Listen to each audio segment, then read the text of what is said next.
স্বামী স্ত্রী কিংবা স্ত্রী স্বামীর লজ্জাস্থানে উত্তেজনাবশত মুখ লাগাতে পারবে কিনা? নাভির নিচের লোমের সীমানা কতটুকু কাটতে হবে? অনেকে বাচ্চা না নেওয়ার জন্য সিজারের সময় নাড় উল্টিয়ে দেয়, এটা কি জায়েজ রয়েছে? হিজড়াদের পর্দার বিধান কি? মেয়েরা হাত পায়ের নখ বড় রাখলে কি নামাজে অসুবিধা হবে? বর্তমান অনেক টেস্ট টিউব বেবি নিচ্ছে, এটা কি ইসলামে জায়েজ আছে? পাক এবং শারীরিক প্রতিবন্ধীদের ক্ষেত্রে সালাতের নির্দেশনা জানতে চাই। বিয়ের ক্ষেত্রে পাত্রের সামনে একজন মেয়ের কতটুকু পর্দা করতে হবে? আমার স্বামী বিয়ে করতে চাইছে, আমি দিতেছি না, আমার কি গুনাহ হবে? অপবিত্র অবস্থায় গাছের ফল ছিঁড়লে গাছের কোনো ক্ষতি হবে কিনা? সৌদি আরবে হাঁটু বাহির করে উজু করে, এটা সঠিক উজু হবে?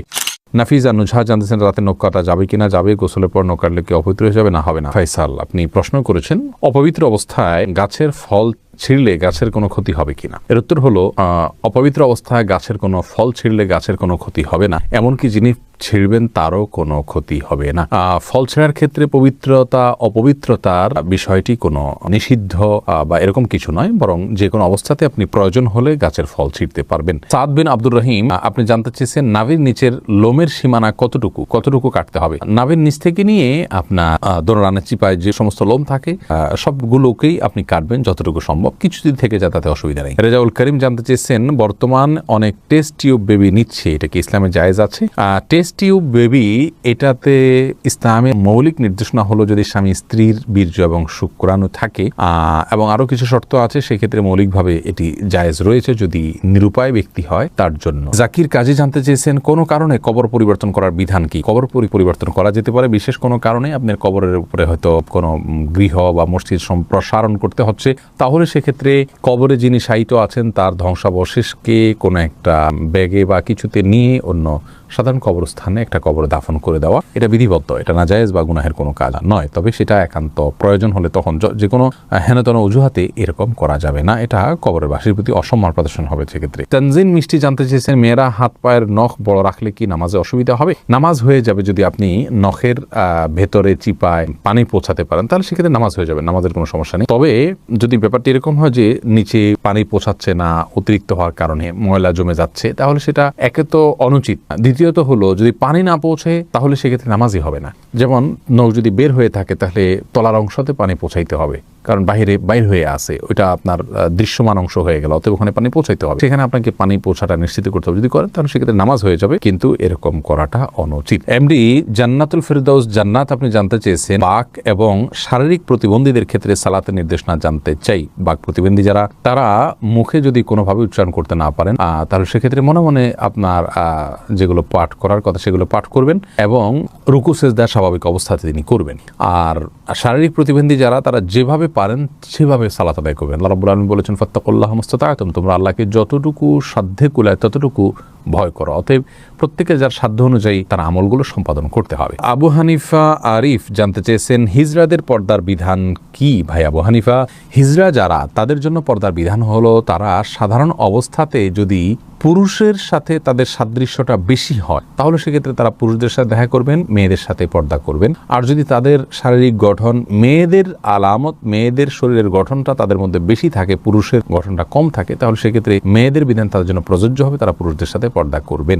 এটা হলো একটি মত এবং সবচেয়ে প্রসিদ্ধ এবং গ্রহণযোগ্য মত। এছাড়া হিজড়াদেরকে নিয়ে আরো নানা রকমের মত রয়েছে ওলামায়ে কেরামের। নার্গিস আক্তার জানতে চেয়েছেন মেয়েদের নামাজ ভাঙতির সময়ে কি কি আমল করা যাবে? যখন নামাজ থাকবে না সে সময় তিনি সব কাজ করতে পারবেন, শুধু নামাজ পড়বেন না, রোজা রাখবেন না, স্ত্রী সহবাস করবেন না, তওয়াফ করবেন না, এছাড়া সব কাজ করতে পারেন। কোরআনে কারীম স্পর্শ করা বা তেলাওয়াত করা, স্পর্শ করতে পারবেন না, তেলাওয়াত করার বিষয়টি বিতর্কিত বা এটা নিয়ে আলোচনা রয়েছে, অনেক ওলামায়ে কেরাম এটাকে অনুমোদন দিয়েছেন, সৌদি আরবের স্কলাররা অনুমোদন দিয়েছেন, তবে অন্যান্য ইমামগণ এটার অনুমোদন দেননি। কিন্তু তারা তিনি শুনতে পারবেন, জিকির করতে পারবেন, দুরূদ করতে পারবেন, ইস্তেগফার করতে পারবেন, ইসলামী বই পুস্তক পড়তে পারবেন, এই সমস্ত কাজগুলো করা তার জন্য জায়েজ রয়েছে। তবে শারমিন শিবলি জানতে চেয়েছেন অনেকে বাচ্চা না নেওয়ার জন্য সিজারের সময় নাড় উল্টিয়ে দেয়, এটা কি জায়েজ রয়েছে? সাময়িক যদি হয় এটা তাহলে এটা জায়েজ রয়েছে, যদি স্থায়ী হয় তাহলে এটা জায়েজ নাই। মাহমুদুল হোসেন মিমু, আপনি জানতে চেয়েছেন বিয়ের ক্ষেত্রে পাত্রের সামনে একজন মেয়ের কতটুকু পর্দা করতে হবে? সাধারণ চেহারা, মুখাবয়ব, এটা দেখার নির্দেশনা রয়েছে। রাসূল আকরাম সাল্লাল্লাহু আলাইহি সাল্লাম একজন সাহাবীকে বিয়ের প্রস্তাব দিয়েছেন কোন একজন মেয়েকে, তিনি বলেছেন ফানজুর ইলাইহা, তুমি তাকে দেখে নাও।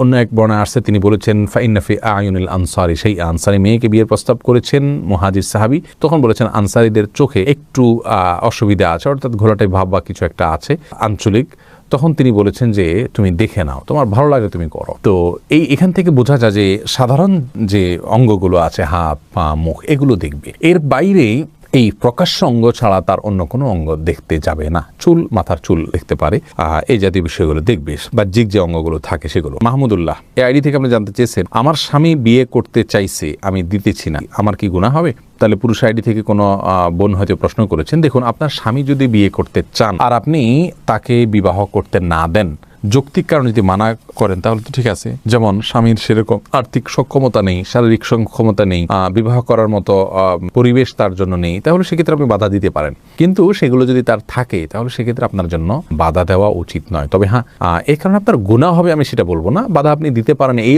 অর্থে যে আপনি সতীন চাচ্ছেন না, আপনি স্বামীর কাজের পরিণাম আপনাদের উভয়ের জন্য ভালো হবে না, সেই দৃষ্টিকোণ থেকে আপনি বাধা দিচ্ছেন, তাহলে আপনি দিতেই পারেন, গুনাহ হবে না। কিন্তু যদি আপনার আল্লাহর বিধানের প্রতি আপনার অবজ্ঞা থাকে এবং অশ্রদ্ধা থাকে, তাহলে সেটি ভিন্ন কথা। সেটার কারণে হলে গুনাহ শুধু হবে না, তার কারণে ঈমানও যেতে পারে। বিল্লাল বাঙালি আপনি জানতে চেয়েছেন, সৌদি আরবে হাঁটু বাহির করে উজু করে, এটা সঠিক অজু হবে? অজু হয়ে যাবে ভাই বিল্লাল, তবে হাঁটুর কাপড় সরিয়ে ফেলা এটা জায়েজ কিনা সেটা হলো মূল প্রশ্নের বিষয়। অজু নিয়ে এটা নিয়ে আপত্তি নেই, হাঁটুর কাপড় উঠায় উজু করলে উজু হয়ে যাবে, বা উজু অবস্থায় হাঁটুর কাপড় উঠে গেলেও উজু থাকবে, নষ্ট হয়ে যাবে না। কিন্তু হাঁটুর উপরে কাপড় উঠানো পুরুষের জন্য এটা জায়েজ কিনা, বিশেষ করে অন্য পুরুষদের সামনে, এই নিয়ে ওলামা একরামের এবং ফোকা একরামের মতো পার্থক্য আছে যে হাঁটু এটা সতরের অংশ কি না। বিশুদ্ধ মত অনুযায়ী এটা সতরের অংশ। তো তবে সৌদি আরবের ওলামা একরাম এবং অনেকের মতেই আপনার হাঁটু এটা সতরের অংশ নয়। যেহেতু এটা সতরের অংশ নয়, যার কারণে এটা উন্মুক্ত হলে গুনাহ হবে না। এটার একটা যৌক্তিক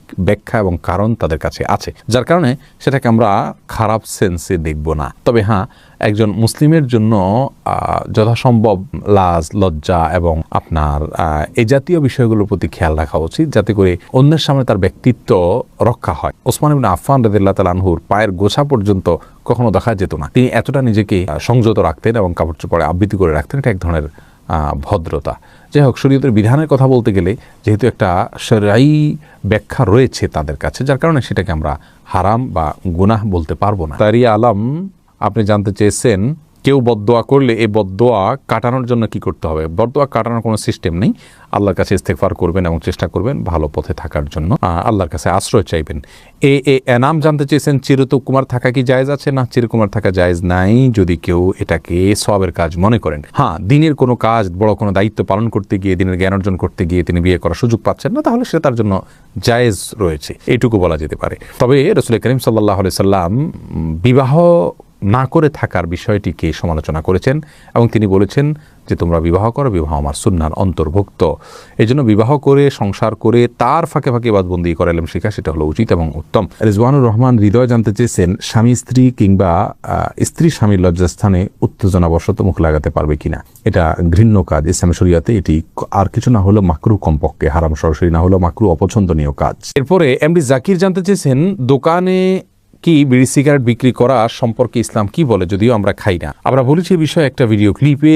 দোকানে বিড়ি সিগারেট রেখে বিক্রি করলে সেই উপার্জিত অর্থ আমাদের জন্য হালাল হবে না। যদি কেউ দোকানে বিড়ি সিগারেট না রেখে দোকানদারি করতে পারেন, সেটা হবে সবচেয়ে ভালো। আর যদি এটা না রেখে তিনি তার কোনো উপায় না থাকে, তাহলে সেক্ষেত্রে এইটার উপার্জনের টাকাটাকে তিনি আলাদা করে রাখবেন, সেটা তিনি ভক্ষণ করবেন না এবং সেটা তিনি দান করে দিবেন, সওয়াবে নিয়ত করা ছাড়া।